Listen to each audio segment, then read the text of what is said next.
Good morning, students. This is fifth part of chapter Neural Control and Coordination. Our today's topic is Central Neural System.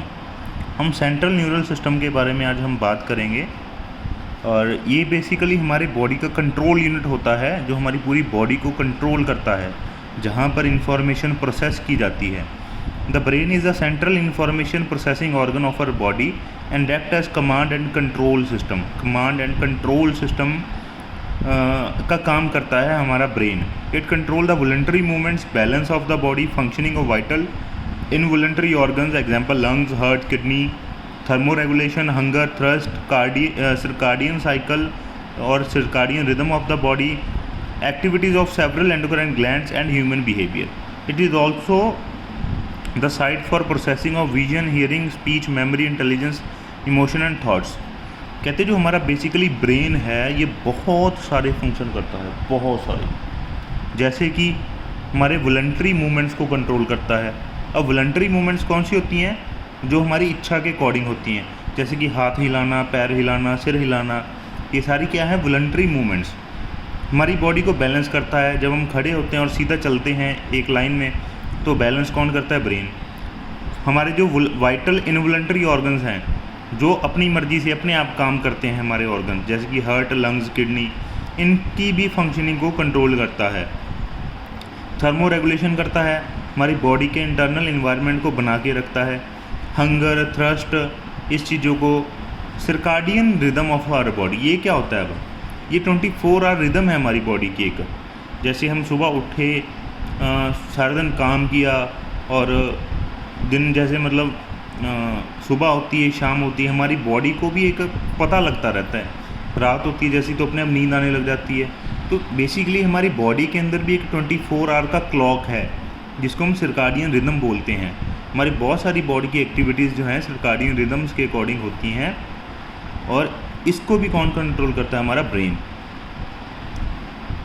और क्या है इसमें? Several endocrine glands की activities को, जैसे कि पिट्यूटरी ग्लैंड हो गया, थायराइड ग्लैंड हो गया, थाइमस ग्लैंड हो गया, इन सभी ग्लैंड्स की फंक्शनिंग को भी ब्रेन कंट्रोल करता है. ह्यूमन बिहेवियर को भी कंट्रोल करता है ब्रेन. ओके, यहाँ पे विजन, हियरिंग, स्पीच, मेमोरी, इन सब चीज़ की प्रोसेसिंग भी होती है. कोई चीज़ हम देख रहे हैं, कोई सुन रहे हैं, कुछ बोल रहे हैं, कोई हमारी मेमोरी में याद है, इंटेलिजेंस है, हमारे इमोशंस, थॉट्स, ये सभी चीज़ें हमारे ब्रेन में प्रोसेस होती हैं.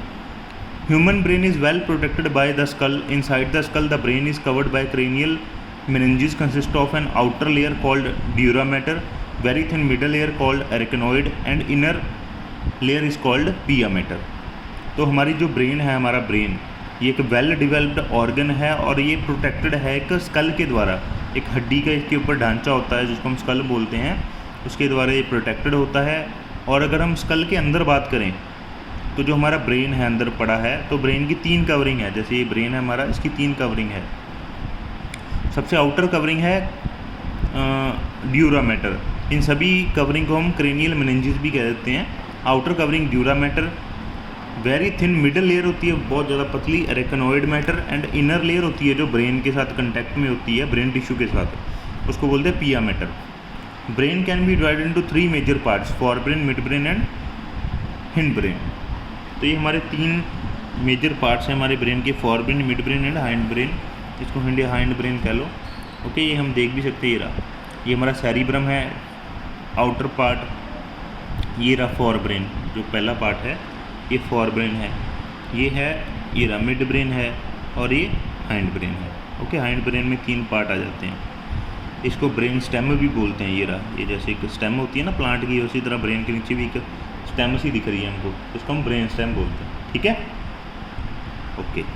तो आगे हम सबसे पहले बात करते हैं हमारे सबसे ब्रेन के सबसे फर्स्ट पार्ट की, that is a for brain.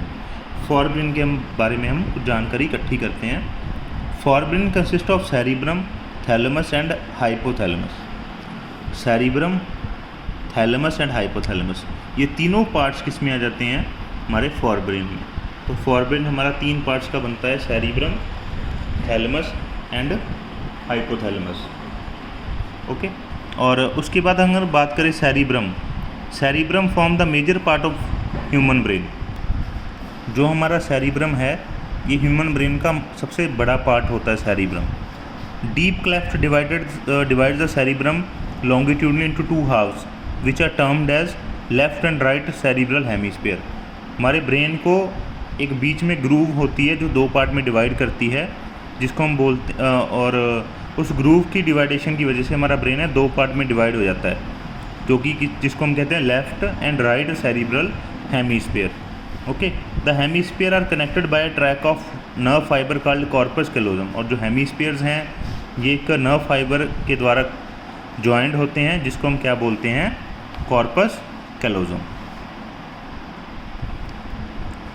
Layer of cell which cover the cerebral hemisphere is called cerebral cortex. जो सेल्स की लेयर है जो सेरिब्रल हेमीस्फीयर को इसको कवर कर रही है उसको हम क्या बोलते हैं, cerebral cortex. And is throne into prominent fold. और एक फोल्ड की तरह हमको दिखाई देती है. ये देखिए, ये सारे फोल्ड हमें दिख रहे हैं ना, ये सारे. ओके, तो ये सारे क्या है, सेरिब्रल कॉर्टेक्स, ये सारे फोल्ड्स. ये है कॉर्पस कैलोजम, जिसके बारे में हमने पहले बात की थी. एक जो हेमीस्फीयर्स हैं ये कनेक्टेड है नर्व फाइबर के ट्रैक के द्वारा. Cerebral cortex is referred to as the grey matter due to its greyish appearance. The neuron cell bodies are concentrated here, giving the color. यहाँ पे जो न्यूरॉन्स हैं, न्यूरॉन सेल बॉडीज़ हैं, वो यहाँ पे ज़्यादा कंसनट्रेटेड होती हैं, जिसकी वजह से इसको ये जो ग्रेइश कलर मिलता है. Cerebral cortex contain motor area, sensory area and large region that are neither clearly sensory nor motor in functioning.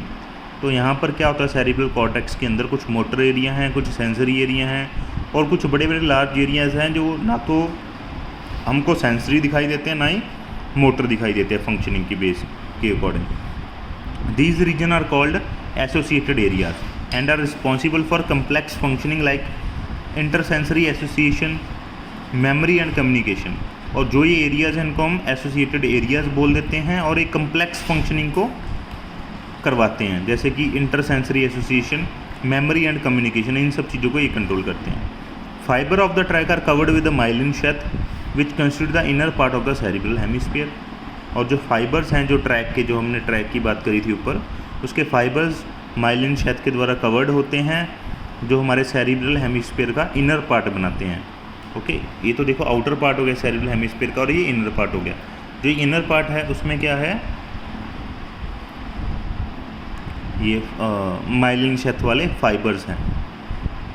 They give an opaque white appearance to the layer and hence is called the white matter. इसको हम white matter बोलते हैं.